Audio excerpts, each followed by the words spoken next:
Too many times I've seen, and I say this with sincerity, parents who have no boundaries around themselves and their children. Now, a lot of people say, well, their children were out of control. 9 times out of 10, it's because there's no boundaries between the parent and the child. They've become enmeshed. One minute the child's the parent's the child. The next minute the parent's the parent, the child's the child. The next minute they're both the parent, next minute they're both the child. It's quite a mess.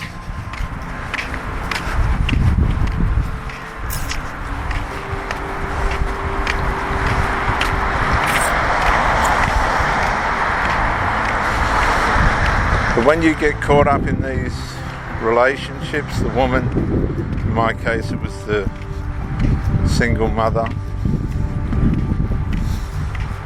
and I'm not addressing the unfortunate circumstances of widows. I'm talking about people that have, just by way of dysfunction, ruined their marriages or their relationships one way or another, be it characteristical and behavioural or habits and addictions and other things. They will eventually ruin everything.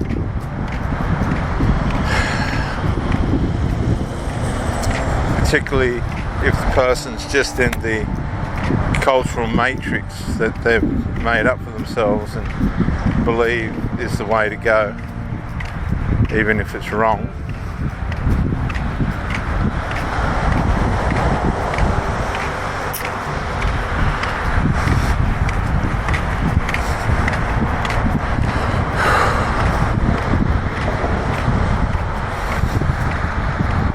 And once these people start to turn on you, you're having the relationship, somebody in the family doesn't like you, you've done all the right things as best as you can, you haven't just gone along blindly with everything they've said and done, you've been yourself, you've had your opinion, you're entitled to your opinion, you didn't mean any malice or harm, but these people, when they're not in control, or they're not the centre of attention, or some other slight that disrupts or gives them the sense that their position has been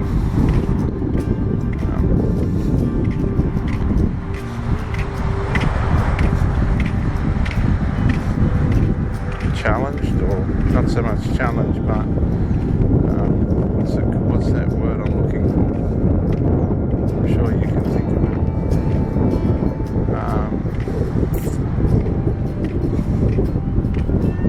Violated might be a way of saying it. It's another word, but violated will do. If their supply's been violated, they will kick and scream, and they will do everything they can behind their back to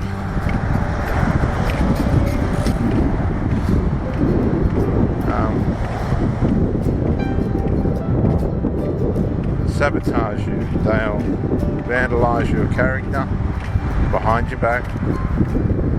They'll kick and scream and shout about you to the person that you're with behind your back.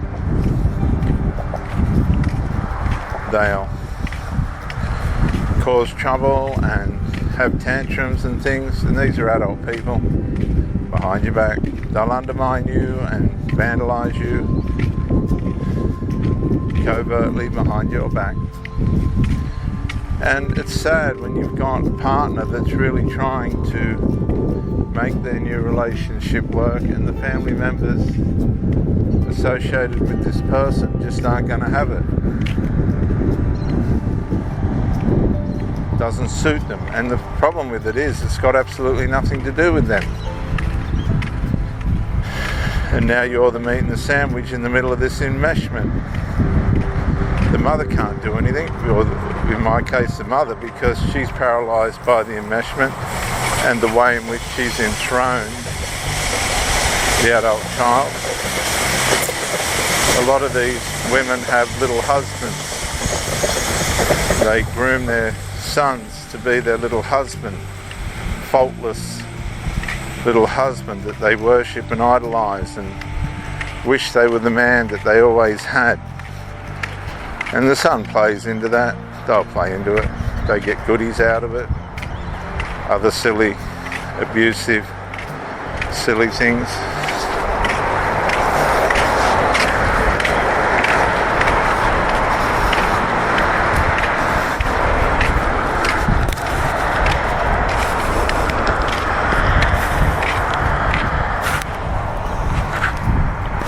Because it's all abuse at the end of the day, one way or another.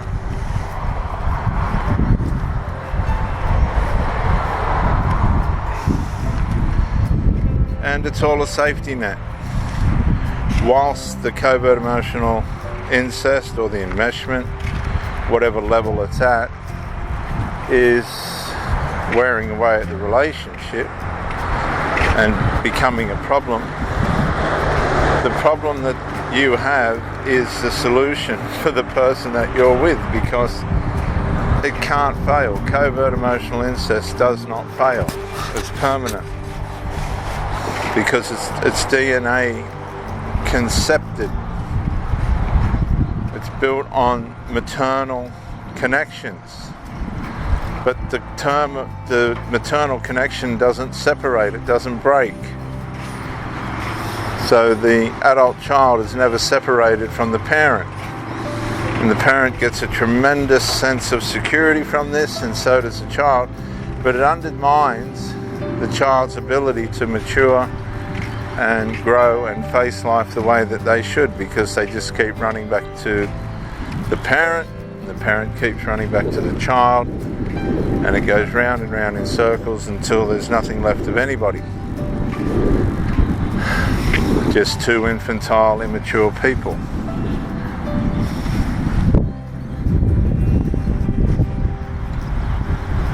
And that usually is, in many ways, the origin of narcissism. The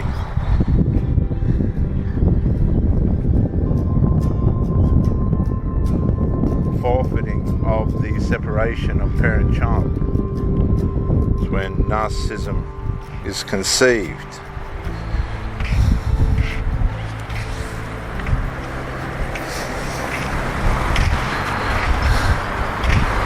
Because the people that are stuck in this situation, be it the parent or the child, covert emotional incest will always bring a devaluation to the relationship these people start. One way or another, no matter how hard you try or they try, the nature of the beast is that it will devalue. The relationship is going to attack in the spiritual realm, in the person's heart. It's going to devalue the relationship. So you are a form of supply. There's no way in which you can become any more than that. You're not in a relationship. It appears to be that way by your mindset, but you're not. You're just a form of supply outside of and secondary to the covert emotional incest relationship that's going on in the family dynamic that you've associated yourself with, and it doesn't change. It stays that way. It just doesn't change.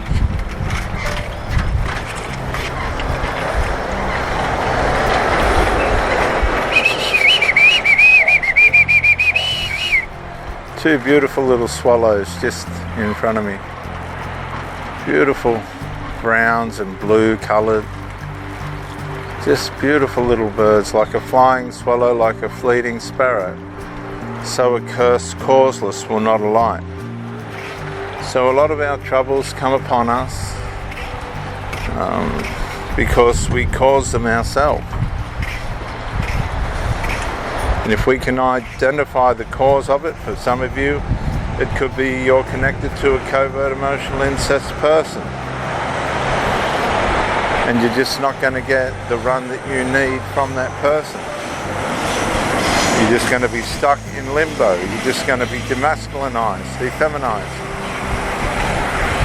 You're just going to be secondary. You're never going to be in a proper relationship because it's not possible with these people. You have to understand and accept that. It's not possible. It's not going to happen. It's just not going to happen.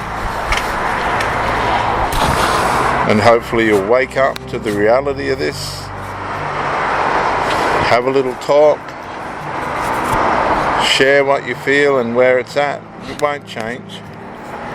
Move on and find the life that you're supposed to be living.